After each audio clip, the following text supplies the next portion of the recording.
everybody. Looks like we do have more people than we thought here, so we'll go ahead and get started. Landon, do you want to go ahead and share your screen? Yep, I'll do that. We're gonna first have Landon Bunderson, our Chief Science Officer at Nano-Yield, give a quick overview of our nanoliquid technology, and then we're gonna give it up to Ron Heiniger from North Carolina State University to give some insights on our trial work that we did with him this year. And so it should be very enjoyable. We're going to try to keep it to 30 minutes and get wrapped up by 8:30 so everybody can get back to work. Okay. Everybody see that okay? Yep. Okay. Yeah, hi everybody. We are Nano-Yield. You may know us by our most popular brand, AquaYield. I'm going to talk about our technology here. As Brittany said, pretty quick. I'm going to go through it. The benefits of nanoliquid technology are that we use an advanced carrier system for improved plant uptake. The product is affordable and the inclusion rates are low. A lot of people really appreciate that. And ultimately, the technology enhances the uptake of nutrients and chemical products. So we all often start with this question: how small is nano? Nano is generally considered less than 100 nanometers, greater than 1, or sometimes greater than 10. You can see there in the middle of the screen, nanoliquid technology. That's our particle. It's a silica-based particle. A lot of viruses are in that size scale. If you look to the right of that, you can see a herbicide molecule is much, much smaller than the nanoparticle, and bacterial cell is much, much larger. Plant cells are going to be to the left of the bacteria. They're going to be 30 to 50 times larger than that 1,000 nanometer bacteria. So our technology is kind of complicated to make, but it's simple to use, and it should be simple to understand if we do a good job of explaining it.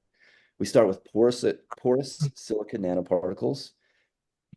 Those porous silica nanoparticles can be introduced to virtually anything that you want to load on and in that nanoparticle. And so we load the pores first, then we load the external portion of the nanoparticle. Once those particles are loaded through simple tank mixing and a variety of other ways, they can be applied to crops. It can be a foliar application or a soil applied application. If applied to the soil, the nanoparticles hold on to nutrients, for example, and keep them from being bound up in the soil. So we improve availability. The last step here is once the nanoparticle encounters the last barrier before you get inside the plant cell, the cell membrane, something interesting happens. And that interesting thing is called endocytosis. It's a process whereby a cell essentially takes a big gulp of particles. Conventional products like fertilizer ions, molecules, active ingredient molecules are absorbed through either diffusion or active transport. Only nanoparticles are absorbed through endocytosis. And so something that is much larger than a urea molecule or a glyphosate molecule, this nanoparticle can be loaded with hundreds or thousands of ions or molecules. And this endocytosis process is something that plants have done forever.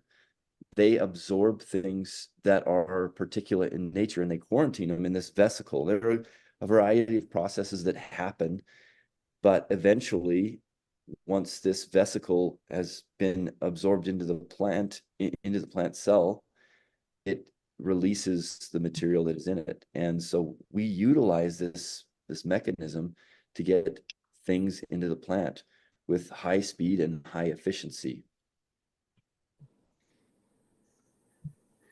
using as I mentioned, using the technology is quite simple. You can add water and conditioners to your tank. You add your crop input, whether it's fertilizer or crop protection or both, and then add the nanoliquid technology. And you can add the surfactant last if you need a surfactant. Our most popular product is called Nano Pro, and it's designed to deliver active ingredients, crop protection, approximately 20% more uptake on average. It supports reduced application frequency. So if you get more in, you get a little bit longer. We don't change the half-life of active ingredients, but if you get more in, you get a little bit longer control. The technology is unique. That means it's compatible with all surfactants, all additives, and that's roughly $3 to the acre. Nano N Plus is the equivalent for nutrients. It's going to improve nitrogen and other products, other fertilizer uptake.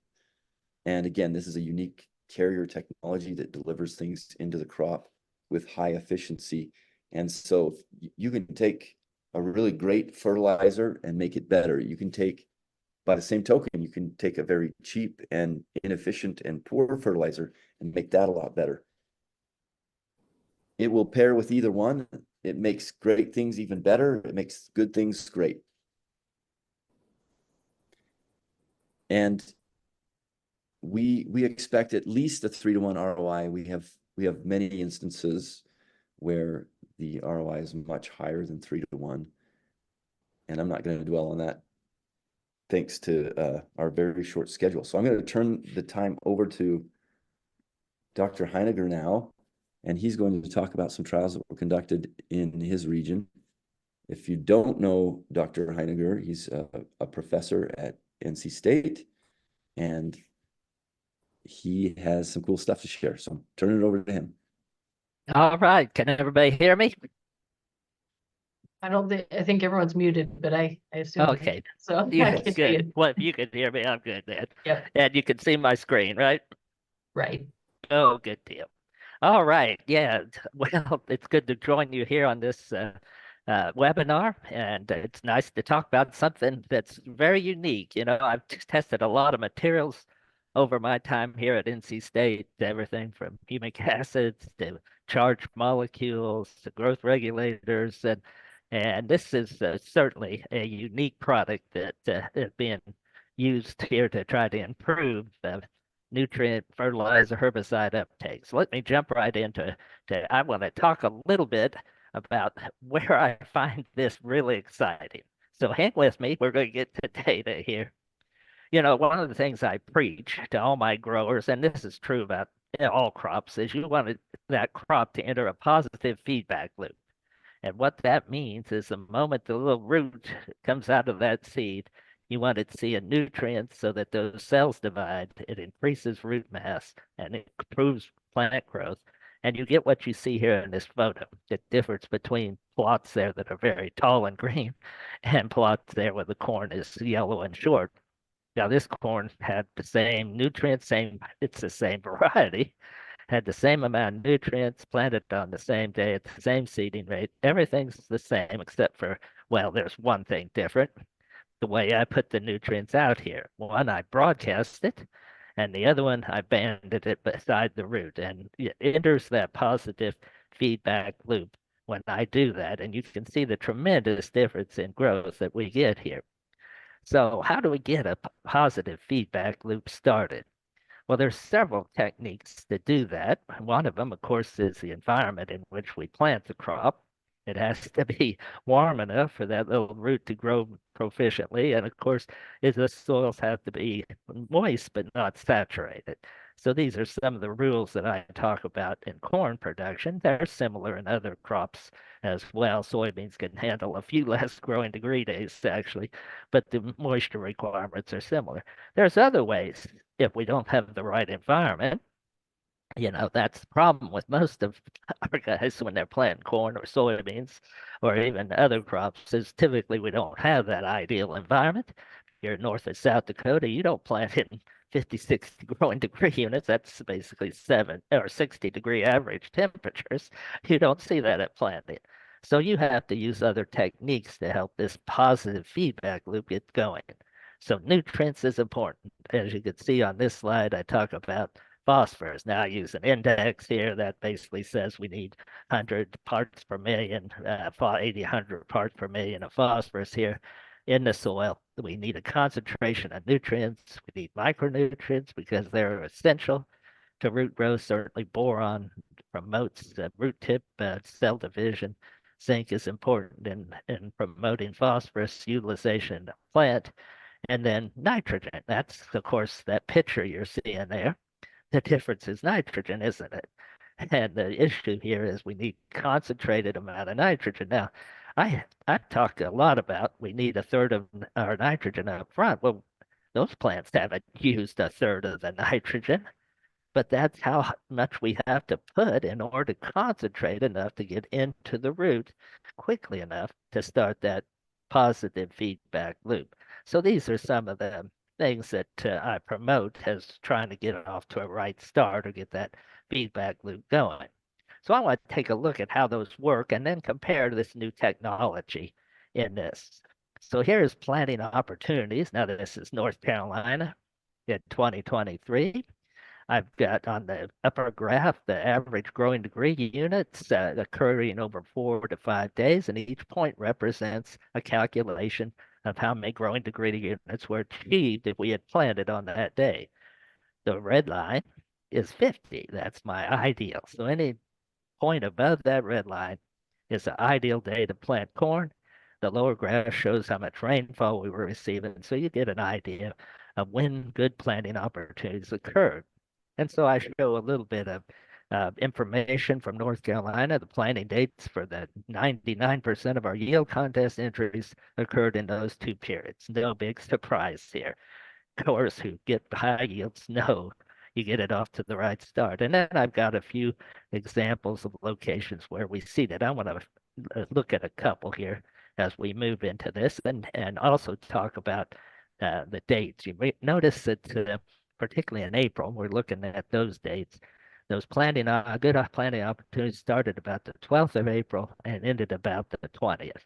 So we'll talk about that a little more. So here's Carroll County location. Actually wasn't planted in that bad of a environment, but this is a soil that stays wet. So we had rainfall right behind those planting opportunities. This is a muck soil, stayed wet, and you could see on the left-hand side the difference between no starter. You can see the yellowing in some of those bottom leaves already. And the right side where we used an in-furrow starter 622-6 with a little zinc.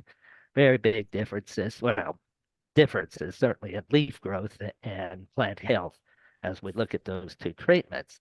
Here's a little data from the Wayne County. Again, this was planted actually in a decent time, but again, the soil concentration of nutrients is not ideal on these sandy loams, particularly on some of these well-drained sands.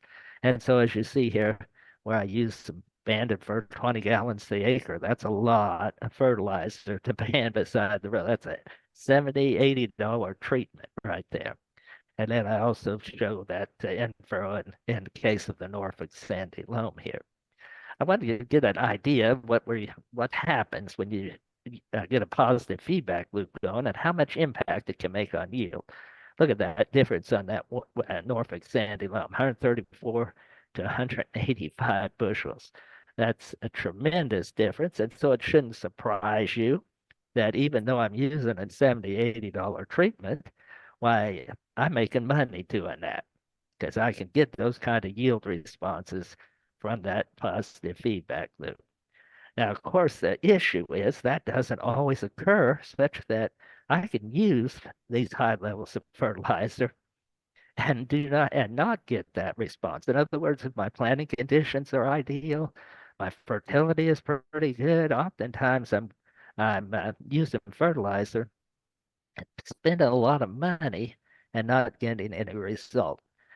Now, yeah, a lot of people say, well, why not use 10 gallons? Well, the problem with using 10 gallons is it's not high enough concentration to get those nutrients into that root system. And so I get a much better and more consistent result at higher rates. Just as I mentioned with using a third of your nitrogen at planting time, you're trying, you're basically saturating the system with nutrients to try to assure yourself of getting off to this good start, because it will hurt you if you did not. So it's no surprise here, I'm losing money when I do that. So there's only I made 6 bushels, but I'm spending way too much money to realize a return over that investment. So I said this product was unique. What's so exciting to me about this product? It's endocytosis. You know, diffusion. Now that's the way nitrogen enters the plant. The primary way your nitrogen enters your plant is diffusion. You have to have a high enough concentration outside the root membrane for it to diffuse enough nitrogen into that root to start that positive feedback loop. So that's why we have to go to these higher rates. You have to have that concentration to make diffusion drive and get enough in. The other one that we often talk about in crops is ion transport, or he called it active transport. It's an exchange between the root and the soil of a proton, basically, that opens a pathway for large molecules like phosphate to enter the plant. Ion transport requires energy.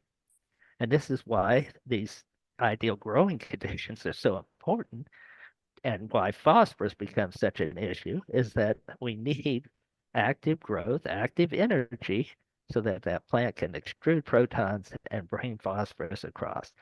These are both of these processes have some restrictions that cause us to have to make changes in our management. Now, it had been a long time since I had heard of the word endocytosis. I have to go back to crop physiology at Kansas State University, and I remember talking about endocytosis. It requires a particle of a certain size for that plant to accept it, and it has to have basically a neutral or a somewhat of a charged nature that fits with the interface with that plant. Clearly, endocytosis has some positive in that we can now bridge this barrier and move nutrients into the plant in a different way. So let's take a look at how we saw that work in, well, he's already talked about the nanoparticles. Let me move on that. Here's what we did with this nanoparticle here in 2023. Now, a couple things I want to set the stage for. One, we planted on April 20th. So this is right at the end of that ideal planting window that we've talked about already. You can see these plots down here. Looks like we had pretty good growth. This is a shot taken in late June, early July here. We did 4 different treatments. We used the 10-27-0 banded at 20 gallons. So that's, again, my standard treatment. So just keep that in mind. Where's my check here? If I'm just looking at starter impacts, where's my check? Well, that's the NanoPro plus Veltima plus Brigade at V12. That did not get any starter. So in that case, we were just looking at the use of NanoPro as a driver to improve the use of a fungicide and an insecticide for stink bug and disease controls. So there's my check. So when you look at the 1027 of 20 gallons, 242, compare it to the Nano Veltima Brigade with the no starter 242.6, you can see that indeed, and it's true, you can look at those yields over there. Indeed, we had nutrients here on this field. We had a pretty decent planting opportunity, and we're not getting any more advantage in this environment from using a starter fertilizer. Here's where I would have lost money and did lose money, quite frankly, using that 20 gallons of starter. What's interesting here is the effect here where we use the 10-27-0, now with the Nano CS or the Nano N plus, we have now increased yield, in fact, significantly, 254.8 in the case of the starter with the Nano Plus. In other words, we have enhanced this feedback loop, haven't we? We've improved the amount of nutrients into this plant. We've enhanced this feedback loop and set the stage for a little higher yield. Now, yeah, if I knew what I know today, I'd say, well, let me try some 1027 at 10 gallons and see what that I could have done with this. So you can see here why I'm sort of excited from looking at this trial. Now, the other thing that I see here is that the 1027 banded at 20 gallons, we did not get any advantage by using the fungicide or the insecticide in this case. And that is particularly true. We didn't have any disease or insect infestation at this site.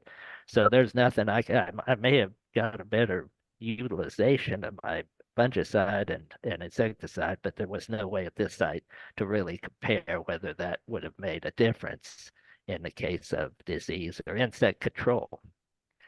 If I look at this economics here, you can see where I used the 1027, I didn't get any gain.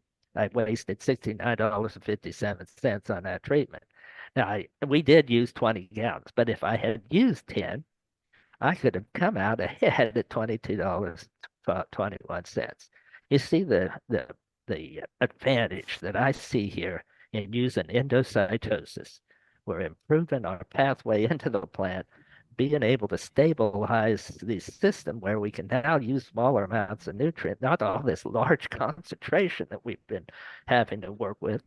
We use a smaller amount and still get higher results. Now, before I get off of this topic, I just want to say how important this start is. You know, everybody's been talking about the weather coming up in 2024. That headline up there, Super El Nino is here. Indeed, that's going to drive our weather this year, such that we can expect, well, just like Los Angeles got flooded there, we can expect colder, wetter conditions for planting this year. These treatments, we're not going to have that ideal environment. These treatments are going to be really important for an El Nino year. So the last El Nino year was 2020 in North Carolina. Well, it was for the rest of this country as well. Good planting opportunities were rare there. They're going to be rare again this year. This is the year. If you ever thought about trying something, well, here's a process that I think gives you a real opportunity to see some results in 2024. You paying this guy? All righty. So, I've never heard of him. can you hear me? Okay. Yep. Okay, good. Well, let me just for conclusion on the corn part. Weather it indicates a wet spring. We're going to see this need for this positive feedback loop. Our testing shows that the nanotechnology benefits nutrient uptake, and we think has a real role in this role of this positive feedback loop and starter fertilizer. All right, let me jump to soybeans. I know, yeah, I'm using a lot of time here, but I did want to give a background on each of these cases and why I think this technology has a real role in our future. All right, so let's talk about soybeans. A couple things that are critical in soybeans is node pods per node. You know, this is a good illustration of how important that is. Typical plant 2 to 3. You see a lot of those in the field. A good soybean crop, 70, 80 bushel soybean needs 4 to 5. Kip Cullers with his 120 some years ago had 10 to 12. So indeed, pods per node are critical. So how do we get them? There's two essential, well, I talk about 3 here, but there's actually 2 that I want to focus on. Light. We need plenty of light during the flowering period from R1 to R5. That flowering's from R1 to R3. Pod development from R4 through R6. So indeed, R1 to R5 is critical for this pod set and retention. So light, how do we get light? Well, light comes from those trifoliate leaves attached to that individual node. Those are the primary suppliers of sugars, photosynthates, to that pod area that stimulates the development and retention of multiple pods on these plants. So that's how important light is. This is why we focus on fungicides and being able to keep leaf health during this critical period is because light is important, not just at the top of the canopy, but all the way up and down. This is why if you plant soybeans too thick, you don't see any pods at the bottom. You cut the light out to the bottom of that plant. The second most essential factor is nutrients. nutrients are critical. Whoops, too far. Nutrients are critical during these periods. Yeah, those red lines there with the arrow pointing down at the bottom, that's pointing at R1. Trying to, so you can see, nobody can see these small numbers up here. But what I'm focusing on is look at how rapidly these plants are requiring nutrients, not just one nutrient, but multiple nutrients across the spectrum here from R1 all the way to R5. That's basically the stage at which the seeds are now starting to take over most of that nutrient acquisition. So those are the two factors that we have to focus on in soybeans. So how do we do that? Well, I don't know how you do it in North Dakota, but I know how we do it in North Carolina. We try to drive nutrients into the plant, and we try to use fungicides to keep these leaves clean. There's been lots of data showing that we can use fungicides, even 2 to 3 applications, and improve yield. Now, it's harder with nutrients. We've tried lots of foliar approaches to nutrients and failed because it's hard to get nutrients into the leaf. So indeed, these are the problems that we have in this getting these higher pod numbers per node. So here's the trial that we tried on soybeans this year. Now, this is a fungicide focused trial here. And so again, what we did was we were trying to see if we can improve pod numbers per node and with the use of a fungicide, and then we added the NanoPro. So there you can see here in this graph, I've got check treatment. So there's no fungicide applied. Lucento, 5 ounces, Miramis Neo, 13.7 ounces. So those are sort of the standards there. I'll show you these in a second to show you how they compare to the Laro alone. You can see I didn't really get any significant increase, and this is very common. If it's hot outside, if it's dry, those leaf cuticles are thick, these hard to get enough systemic fungicide to get those leaves to accept that and remain viable as far as health benefits. So there we added NanoPro. He mentioned that product there with Delaro, and then NanoFE with Delaro. And you can see we got a significant yield increase in those cases over the check here. Indeed, this is always one of the things that I look for is trying to see how much it improved.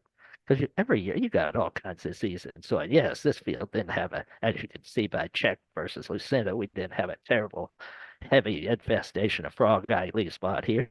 But we did have some frog eye. We saw some other diseases here in these soybeans later into the season. We just didn't get a very effective spray application from our fungicide. If you want to compare, well, okay, well, you've got Delaro there. Well, here's what Delaro did in a side-by-side trial right next to this. Now, a different variety of soybeans. But you can see again, Lucento, Mirvis Top Guard, Delaro's right there. No difference in yield compared to the untreated check. The only thing that actually improved was the use of that fungicide in furrow that improved early plant health and root function. So indeed, I think again we see this ability to use endocytosis. It works in the leaves just as well as it works in the root. Endocytosis to help improve the functionality of our applications here and the efficacy, which changes the economics then. We go from this hit and miss economics of is it going to work? Am I going to get my money back to more consistent economics where we're getting a return each time we make these treatments under the conditions at which we're trying to improve yield, in this case, developing more pods. So just the conclusions with that, we have to improve foliar application of the fungicide. I'm really excited about what we might be able to do with micronutrients on these leaves. Applied it at R1 to soybeans. If I could drive more nutrients into the leaf tissue, you just can't get nutrients into those soybean leaves normally with a foliar application. Here, I think we got with this nanotechnology a chance to try that in a big way. And I'm looking forward to doing some more work with that. Testing indicates where we can improve fungicide efficiency and soybean yield. So with that, I think I've probably taken way more time, but hopefully I've given you a background of what I think are the cases where we've tried this product and what we were trying to achieve and how it impacted the goal that we had in each of those cases, whether it be corn or soybeans. So I'll Great, turn it you. back. Brittany, you bet. Yeah, thank you so much, Ron. That was a great overview, and I really enjoyed hearing some of your insight and more specifics about the challenges in your growing region. And yeah, just great. I'm so glad we could have you today, and we recorded this, so we'll share it with our customers and collaborators. And yeah, we appreciate your enthusiasm about our products Sure. and look forward to doing more trial work. Yeah, that's exactly right. We are going to learn together. I look forward to that. Yeah. Okay, great. Well, thank you so much. Have a great rest of your day. We'll sign off at this point, and if anybody has let's see. Oh, yeah. I don't no questions. Yeah, So we'll always, our emails are available. Anyone who's in the webinar that has questions can email Misty. So, sounds great. You guys have a great day. You bet. right, you too. Bye-bye. Bye-bye.